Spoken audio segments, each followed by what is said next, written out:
It's nothing new that the masses want relief. It's nothing new. But what you see today is that many folks are trapped in an antisocial loop. What do I mean with that?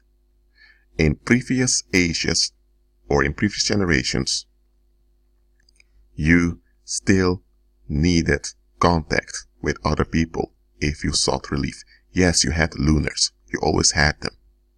But looners often faced many disadvantages. You had no internet. You had no order your food from home. You had no instant music. You didn't have any of that. You didn't have any movies. So for you to be relieved, you had to be either part of a cult or some religious thing, or you had to be involved in the military. You still had to be involved with some people.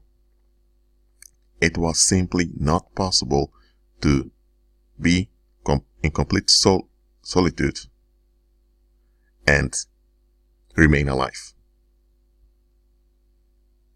If you lived in the city, you had to work. If you lived on the land, you probably didn't have to work that much every day, but still you had to, how do I say, you had to be involved in the community. Today, folks have 9-to-5 jobs, but the sense of community is falling away, or it's eroding. Why? Because in this day and age, if you want music, you don't have to pay a ticket to go to a theater or to go to the marketplace.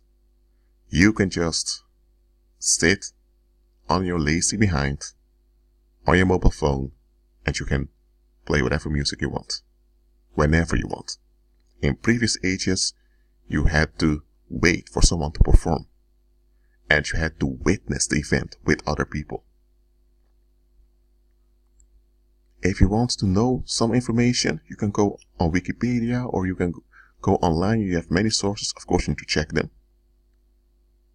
You don't really have to be involved in a social relationship with a librarian to get data. So on the one hand, things became easier for us with this technology, with instant communication. I mean, 200 years ago, if you had relatives that lived in Mexico and you lived in Spain, of course, Mexico was on the Spanish shore, it was part of Spain, but still, you had to send a letter that had to be posted by ship, and it would take around a month before it arrived in Mexico. That is if it arrived, because you also had pirates that hijacked ships. And when it arrived, it would take 1.5 months probably before the answer returned to Spain. So you'd be around, to get an answer from your relative, it would take around 3 months. Or 2 or 3 months. Communication was slow and time consuming. Today, if you're in Spain and you have a relative in Mexico City, you can just Skype with them instantly. You know what's going on. You can even share data.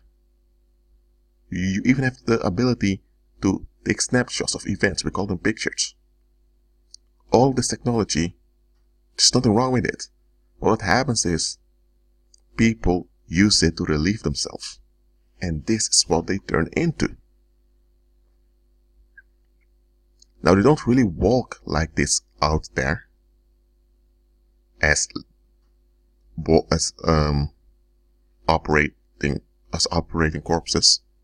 No, I'm not talking about that, but this is their attitude. They don't care what's around them. Whether it's other people or whether it's the environment. They just want their virtual relief.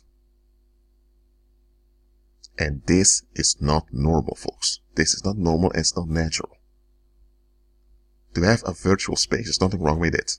Just like I have this YouTube channel, which is a virtual space. I use it to transfer messages onto you. There's nothing wrong with the virtual space, but there is something terribly wrong with replacing the virtual space with the actual community around you. If you're operating in a community around you and you have a virtual space, okay, that's fine. But the moment you forfeit the natural community around you and hold on to virtual space instead, you're in trouble. And this is happening with many, many people. It happens to millions today. This is not a good phenomenon, folks. It's not good at all. As a human being, you need to pay attention to those around you. But capitalism, individualism, and those antichrist movements led to this. People disengage from one another. As I mentioned before, in previous ages, people also avoided stuff. There was also relief seeking, don't get me wrong. But this is quite extreme. And this, sooner or later, it will turn violent.